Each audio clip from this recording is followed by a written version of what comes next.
que é a meta-análise? É um passo seguinte da revisão sistemática.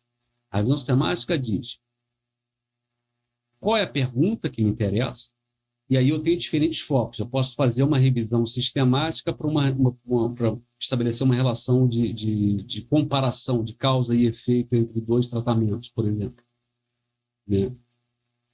Seguindo a lógica do podcast. Né? Se eu separo dois grupos, a um grupo eu faço intervenções de reabilitação cardíaca, no outro não faço, acompanho durante 12 meses, depois eu verifico o desfecho lá, internação, por exemplo. E aí eu tenho uma comparação entre os dois grupos.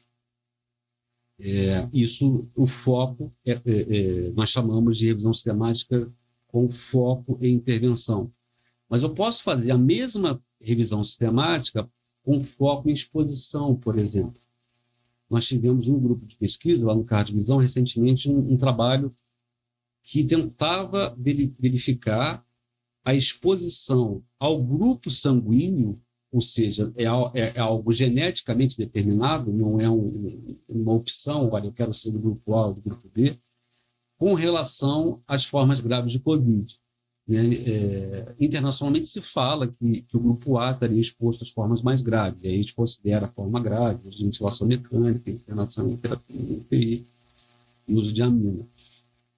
Mas a gente não tinha nada no Brasil falando sobre isso. Então a ideia foi verificar a exposição a esses diferentes grupos sanguíneos no que se refere à suscetibilidade à forma grave de Covid. Então, diferentemente do primeiro exemplo, você não tem uma comparação definida pelo pesquisador. Né? No estudo de intervenção, eu, pesquisador, defini o que era o programa de reabilitação, defini dois grupos, randomizei, e depois eu comparei a diferença. Aqui não, os grupos ou foram geneticamente determinados, como esse, mas poderia ser autodeterminado, sei lá, se estivesse falando de fumantes com relação à ocorrência de doença arterial coronariana.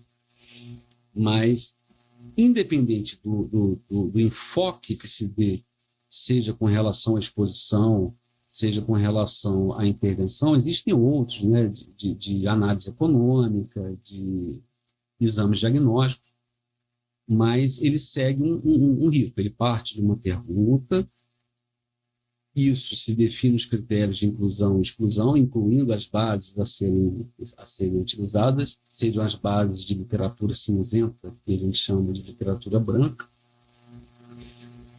São aplicados critérios de inclusão e exclusão, define-se quais artigos vão ser lidos na íntegra, e a partir dessa leitura na íntegra se inclui ou não o artigo na revisão para partir para a extração de dados, depois análise de risco de viés, apresentação de resultados, cálculo de homogeneidade, que é o que vai permitir se você faz a meta-análise ou não, e apresentação lá no gráfico de funil e o gráfico de floresta. Seria esse o caminho. E depois aplicar o grade, que é o que você avalia a qualidade da evidência.